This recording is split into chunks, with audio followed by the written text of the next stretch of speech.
we could continue the Srila Dev Goswami Maharaj.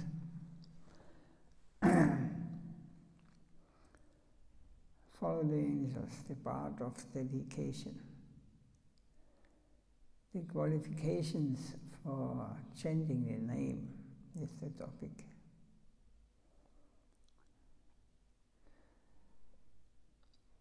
Srila Maharaj starts like this. O Govinda, what can I do? There's not a single offender like myself. My Lord, I am ashamed to take my offenses before you and have them forgiven. It is shameful even to point out before you that I am so heinous, that I am such an offender. I feel ashamed to recollect my own bad deeds. I feel ashamed that I shall take them to you and pray for their forgiveness. I'm ashamed, such a glass of sinner I am. What more shall I say to you, my Lord? I am such a sinner. This is the nature of the high devotees. They think themselves unfit for service. So what is the way? What is our destination?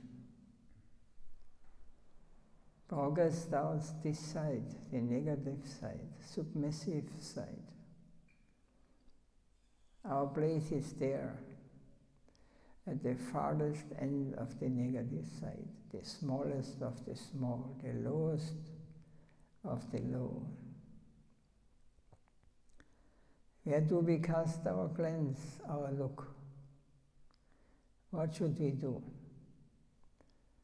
Our goal is this, to reach the negative side sincerely. Self-abnegation to the extreme. This is the measurement to become the lowest of the low. The goal is to realize our proper position there. Lowest of the low. Is it possible at all? Is it imaginary, an imaginary quantity? For what purification may we aspire? Self-abnegation. Analyze and discard. Analyze and throw out all egoistic and assertive tendencies. I am something. I am someone. I have something to be proud of. These have to be eliminated, and eliminated completely. It is not an easy thing. To become big is easy, but it is all false, like racketeering.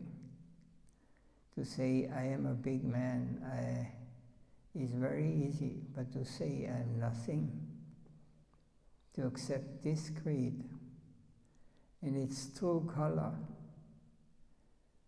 its true nature, that is very difficult. I am no one, I am nothing, it is very difficult. Vaishnava hoide paramani churu. Sadathena rabishloke dipure gelok bara. There's a familiar saying in Bengal. I had a great aspiration to become a Vaishnava. But when I came across the verse describing the qualifications of a Vaishnava, Trinadapi Sunijana, Tarorapi Sahishnuna, I was disappointed. It is not possible to be humbler than a blade of grass. and more tolerant than a tree. Amanina manadena. Give honor to everyone, but don't aspire after honor. In this attitude, we should take the name of the Lord, of Krishna, and our desire will be fulfilled. We have to take the name of Krishna with such an attitude. We must be humbler than a blade of grass and more tolerant than a tree. When the tree is cut down, it still gives shade to the logger, and it doesn't beg anyone for water. Such forbearance. In this way, we have to take the name of Krishna, and we shall find His help at once, in no time. The standard, the qualification for taking the holy name has been recommended thus.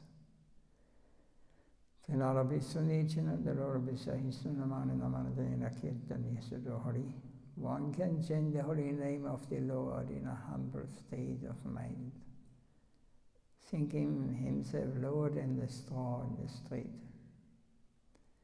One should be more tolerant than a tree, devoid of all sense of false prestige, and ready to offer all respect to others. In such a state of mind, one can chant the holy name of the Lord constantly. Srila Bhaktivinoda Thakur has explained that we are actually lower than a straw in this tree, because in our present existence we are vikrita or deranged, but the straw is at least passive and maintaining its natural position. We have lost our proper function and become of negative value. We are lacking the positive value of straw because we are adverse to our natural position. We are going against our own interest with our intelligence. We have intelligence, but it is misguided, opposed to the proper order of things. The straw is poised. It cannot move willfully, but we can move in a wrong way. So we are actually in a more heinous position than the straw. We use our assets willingly to misguide ourselves, but the straw maintains its fixed position without deviation.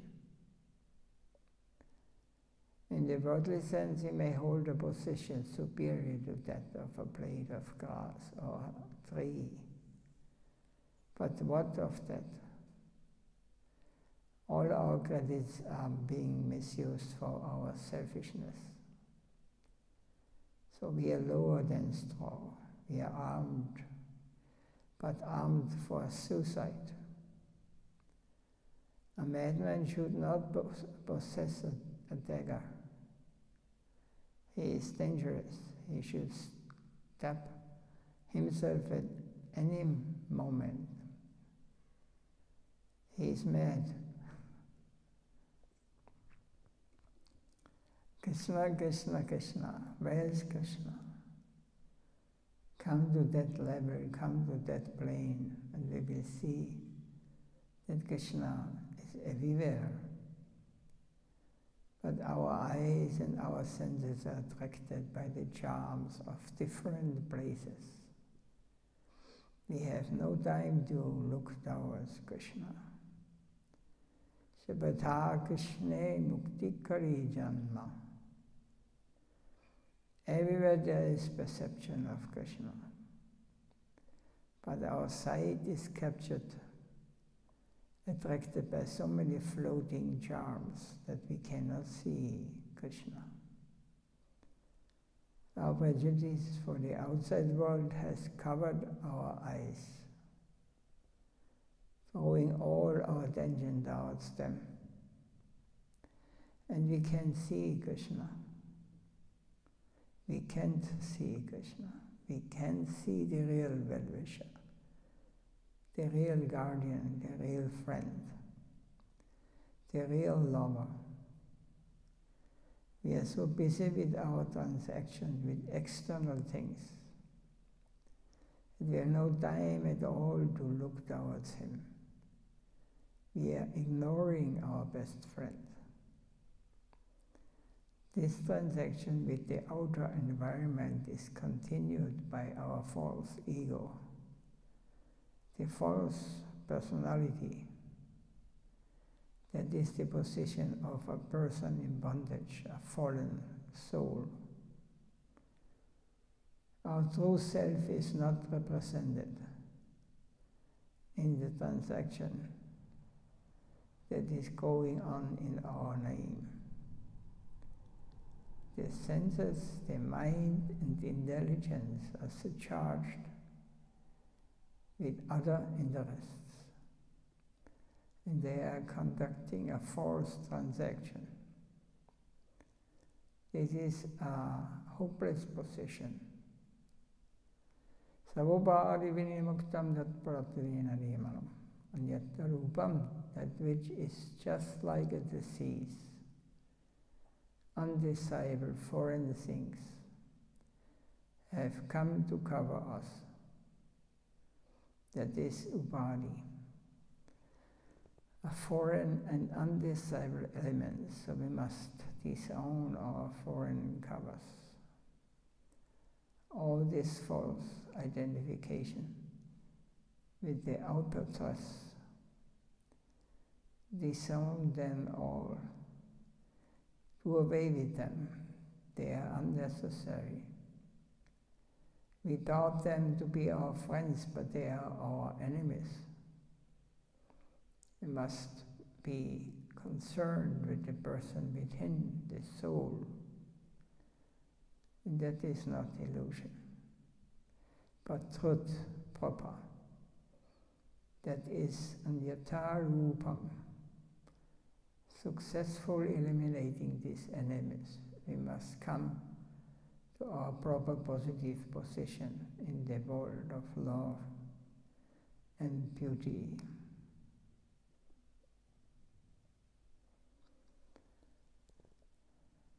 So, basically it is very simple. As long as we are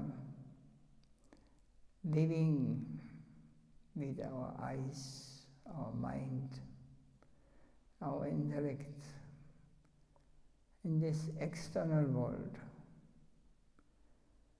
we are conditioned as this external world is conditioned, coming and going, coming and going. So we are conditioned souls, and we see this, but we see this as reality.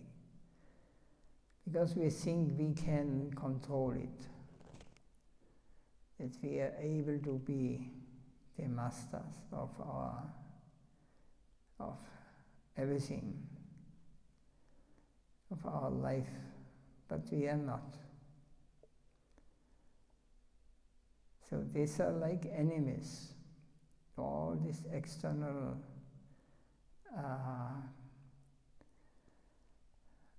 imaginations and illusions, what coming and going.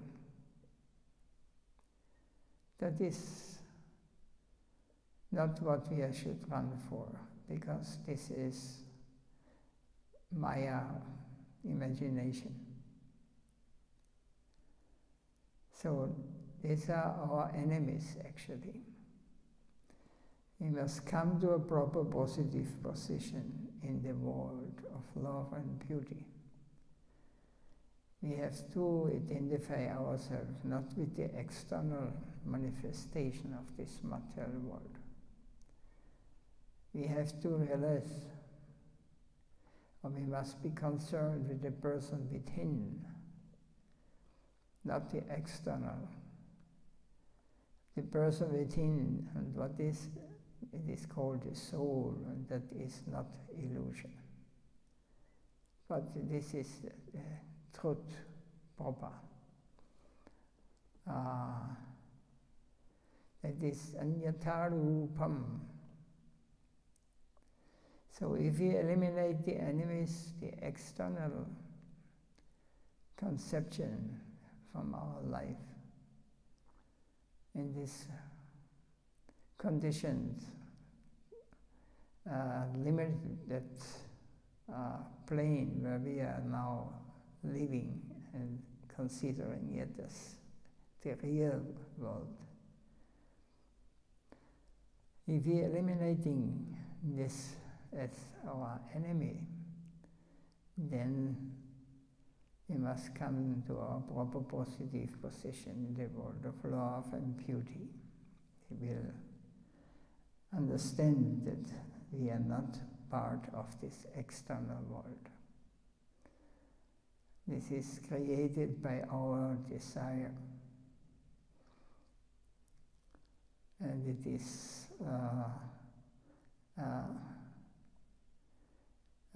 merciless. Every action, everything we do has a reaction. We are living in such a world that whatever we do, whatever we desire, it will have a reaction. And in this way we are getting charmed, or we are getting bound up in this land of enemies. And we have become conditioned, and we forget where we are belonging to. So, hankering in surrender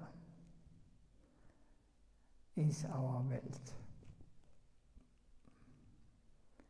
When we reach the highest position of disappointment, then sometimes, somehow or other, from the core of our heart, we pray, "Oh Lord, I'm helpless, save me. I'm under the control of so many enemies in the form of friends. Such a hopeless position I hold, my Lord. From time immemorial I am serving all these masters, but they are not satisfied with my service. Now I find myself in this helpless position, my Lord. You should only come on your own accord and assert yourself. Then they will fly away in fear of you. Otherwise, I have no hope." This sort of ardent prayer from the core of the heart towards the Savior, that is what is necessary for us. With our faith and earnestness, we can aspire after that mercy. If we increase the quality of our negativity, the feeling that we are so low, the positive will be automatically attracted. We must try to increase the power of our position as a negative unit. Trinadapi Sumvijana, feeling lower than the grass. Tanyam, humility. Atmanivedana, surrender. Hankering in surrender is our wealth. We are the Shakti, means the potency. And potency refers to the negative unit of the positive, the potent. We should increase our negative side, our hankering. The positive will be automatically attracted to us. So whatever beautiful and valuable things we come across, we cannot but surrender ourselves to them. That is the criterion. If we find anything higher in our vicinity, our appreciation means surrendering unto that. According to the degree of our surrender, we have to measure what degree of quality of truth we have found. It can be measured only according to the degree and intensity of surrender. How much we can surrender to what we have found, to the point of no return. And the true devotees know no satisfaction or fulfillment. They feel no trace of satisfaction that they have achieved anything, never. The inner sweetness of the truth and its infinite characteristic are such. The truth attracts, it can attract to the highest degree and magnitude. So there will be never satisfaction also, and just looking on attaining the highest, because it will always increase, always deeper, always go. I am not satisfied. And I feel I will transform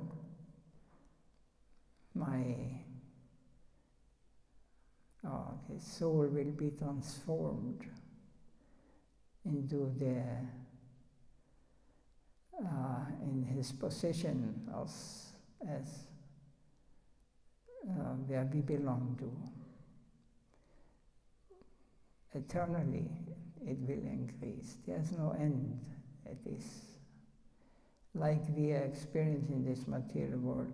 Everything goes in a circle, coming and going. In the transcendental plane, something similar, but absolute different also. But eternally, this will go on. Our relation to the Supreme Lord will never decrease. It will always increase. It will always become more and more intense. So, even some devotees trying very hard to remember the Lord, and it seems like that the Lord is not responding, but the spirit or the devotee is not giving up. And this hankering and this deep desire to come close, to serve, to come in personal meeting the Lord and exchange loving devotion activities. It will never decrease.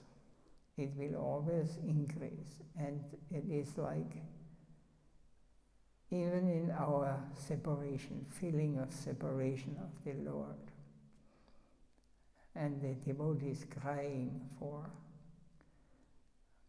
what have I done? What is wrong? You please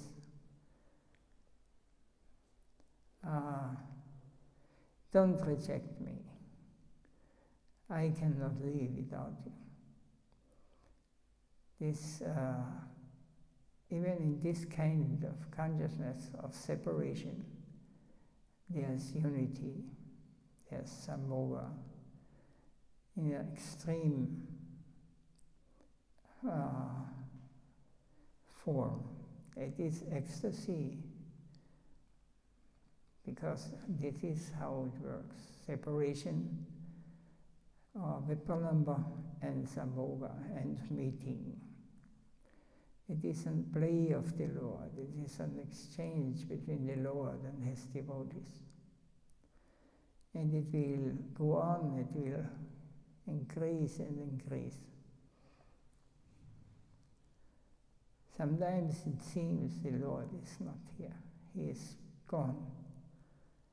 I meant diving into illusion.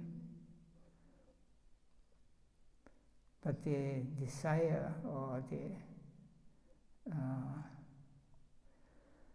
deep hankering for the Lord is there in the devotee. And he tries. And in this way, Trinada Bisanijana Dalora Bisahisana, it comes to an absolute state of surrender. It's just like a slavery, as it is explained in the next chapter. Up to this point, is there any question or is there anything? Oh, could you follow? I don't know.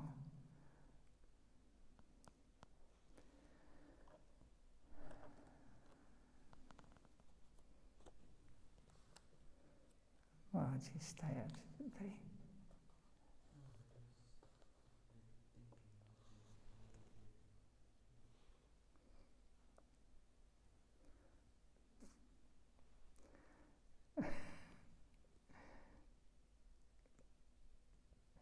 We are speaking about another world.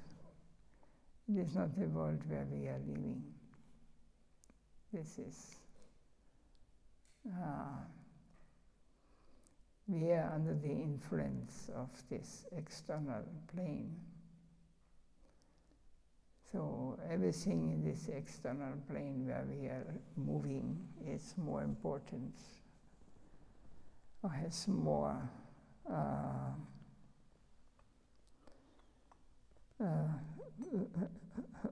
our attention is attracted to this. What is actually illusion or maya or imaginary, temporary. This is our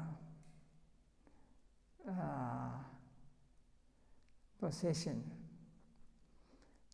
So because of this, we very hardly can understand or can realize what the meaning of surrender or the meaning of becoming dependent on the mercy of the Lord. Because it is the complete opposite side. It is for those who have realized it is reality, the real thing. Reality, the beautiful. Because we are speaking about our position, eternal position.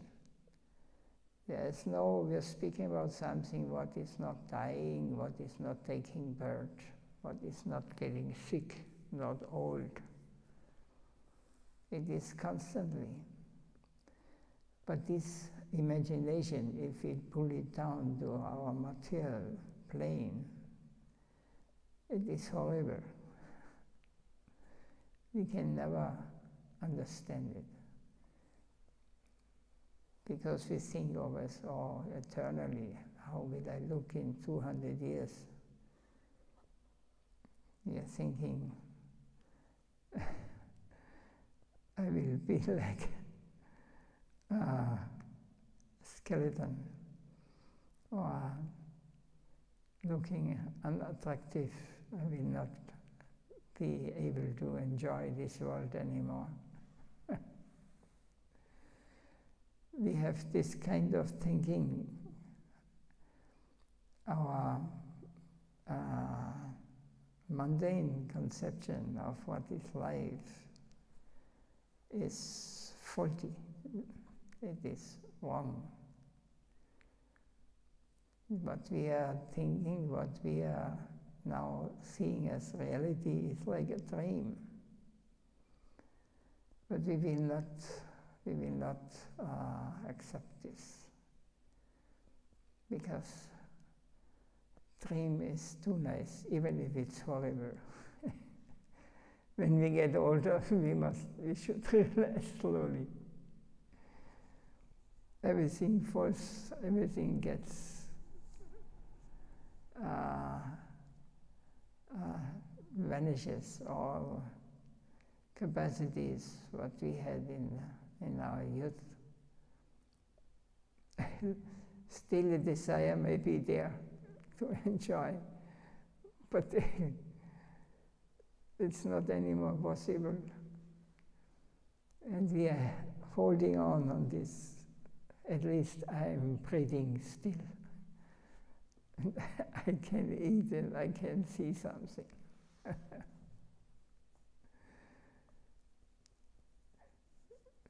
This is reality. This is reality where we are living. And we are holding on this as long as possible. That's because devotees, they are rejecting this mundane conception of life. They are running, or they are going for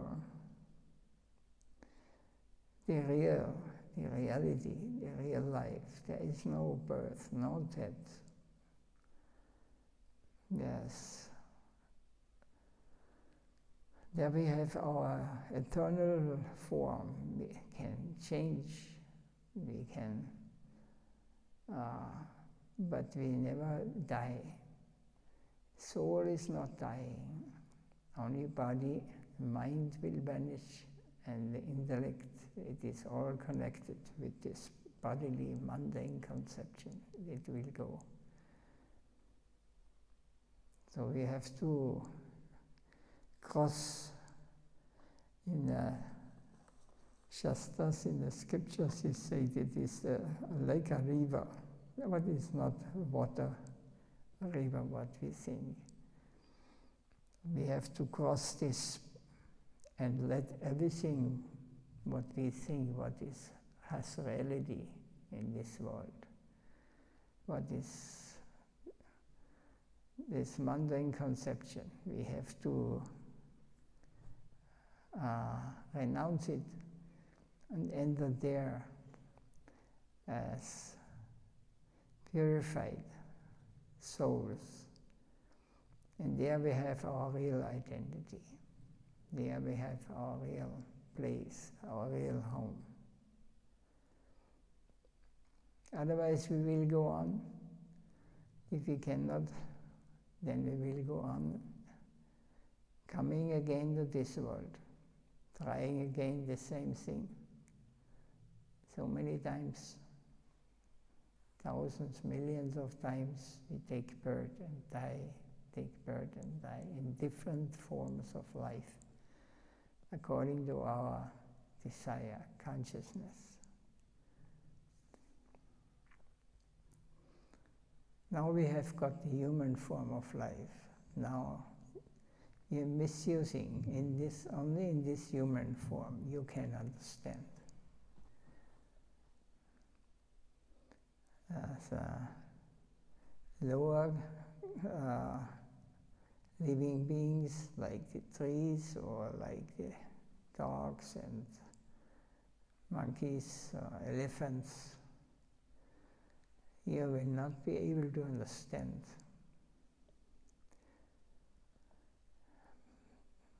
But even in the holy places, this kind of living forms are liberated souls. Even in Vrindavan, Kalpavrikshas, the trees, the monkeys, the dogs all they have taken this form because they had some desire. They are not get rid of the desire of to enjoy this world. So they will take birth again, but they have developed highest level of understanding. So it is, if you go into scientifically, you try to understand this. It is very logical, and it is very clear. So when you realize, you will understand everything. Everything will become clear. No speculation is necessary.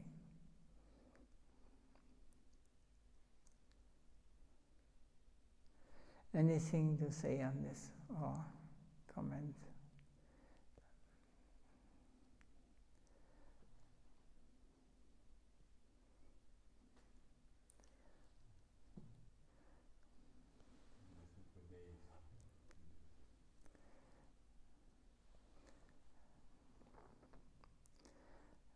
That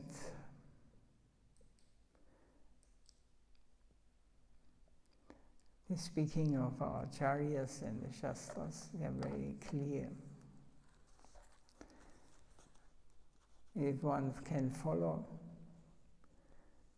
if one can understand something, then it is very difficult to ask question, because this question may appear stupid.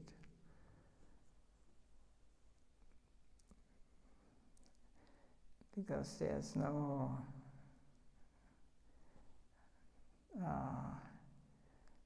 they speak the truth, and they cannot reject the reality in this world.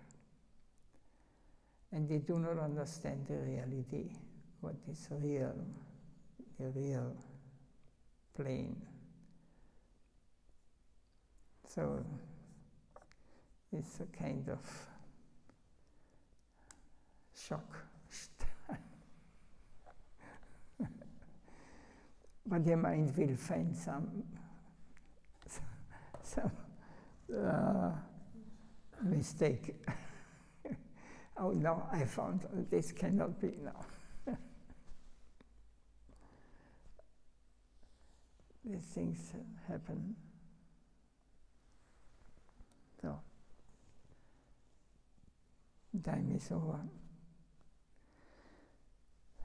Jai Sila Siddhadev Goswami Maharaj ki Jai, Sachi Gurudev, Jalila Pavishtam Vishnupada, Paramahamsa Vichārya Stodasasi Srimad Bhakti Vaibhava, Puri Goswami Maharaj ki Jai. Jai Gauru Premananti Vanchakalpatarubhyassa.